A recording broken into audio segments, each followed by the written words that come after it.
Now, all month long, we have been celebrating Black History Month with our Black Excellent Now series. Yes. And Black history isn't something we only look back on. It is something we're living in real time.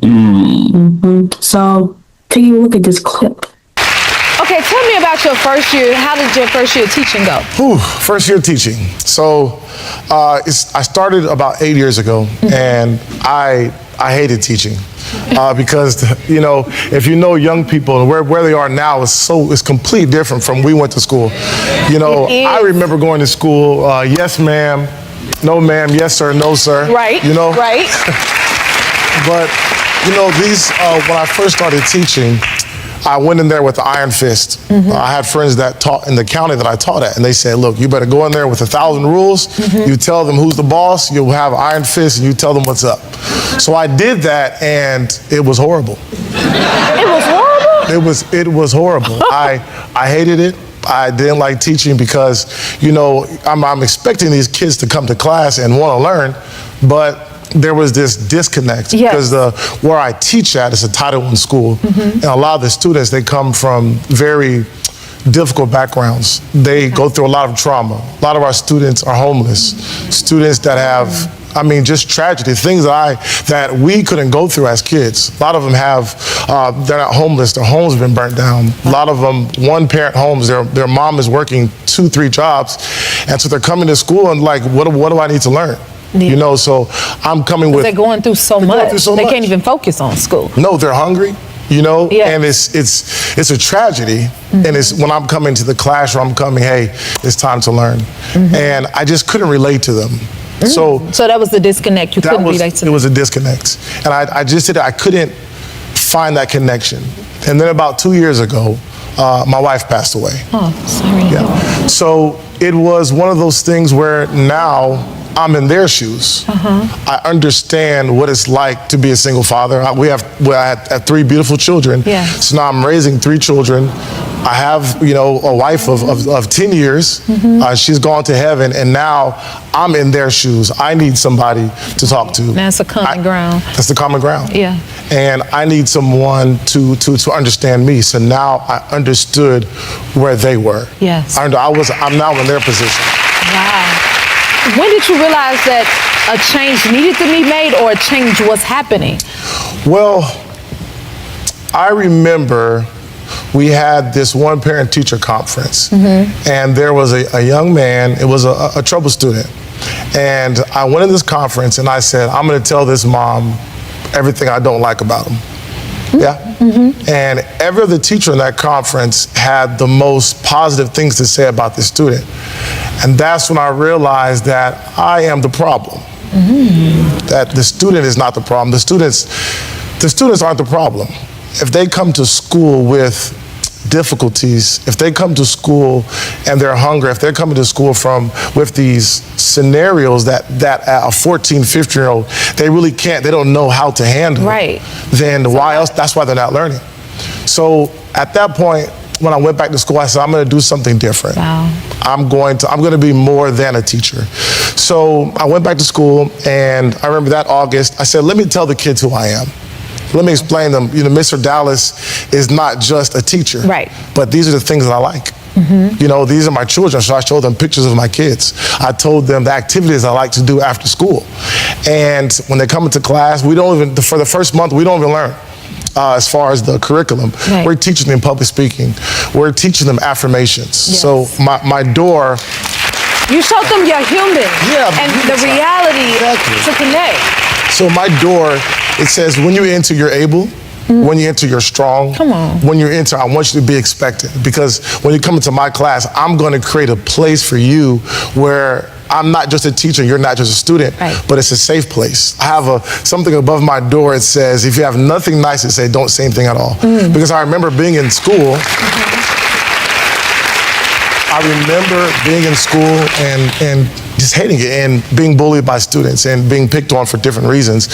So I wanted now to make my classroom a place where students can come and they can be themselves and that their potential can really come out. It is Black History Month, and so here to share some of her favorite beauty products from Black-owned businesses is actress, entrepreneur, and founder of Sweet July, Aisha Curry. Hi, Aisha. How are you? Okay, let's start with this makeup. Yes. Tell us about the founder. This is LYS Beauty. The founder is Tisha Thompson.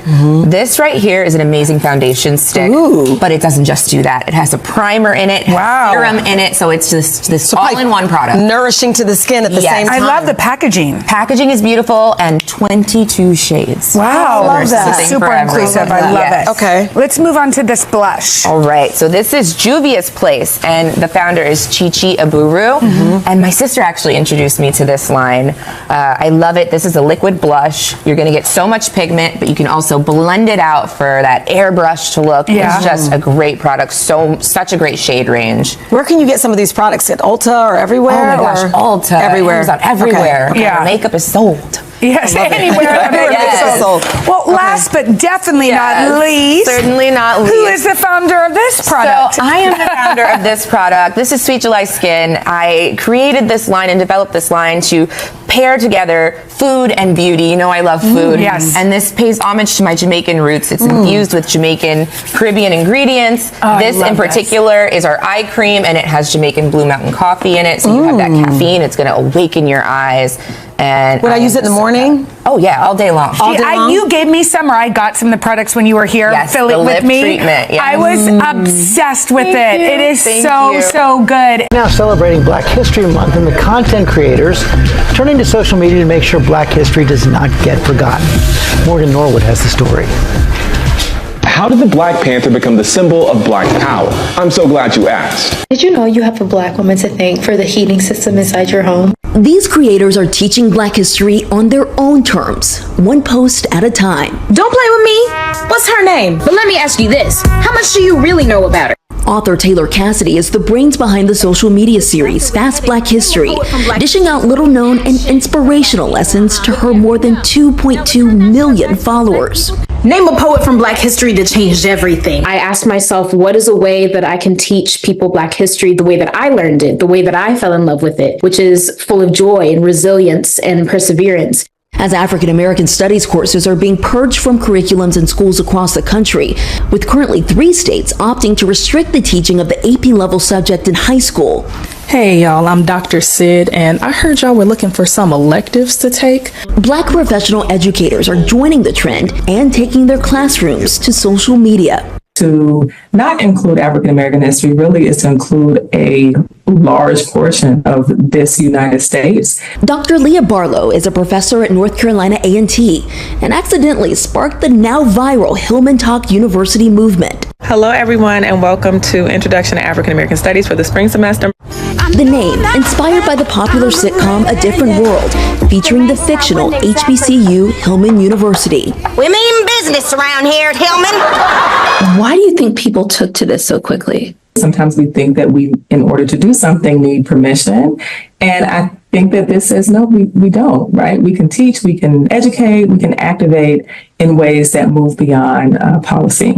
Classes cover a wide range of topics, and students across the platform are more than happy to take advantage. Continuing to hit me how incredible of an opportunity and a privilege it is to be able to learn like this.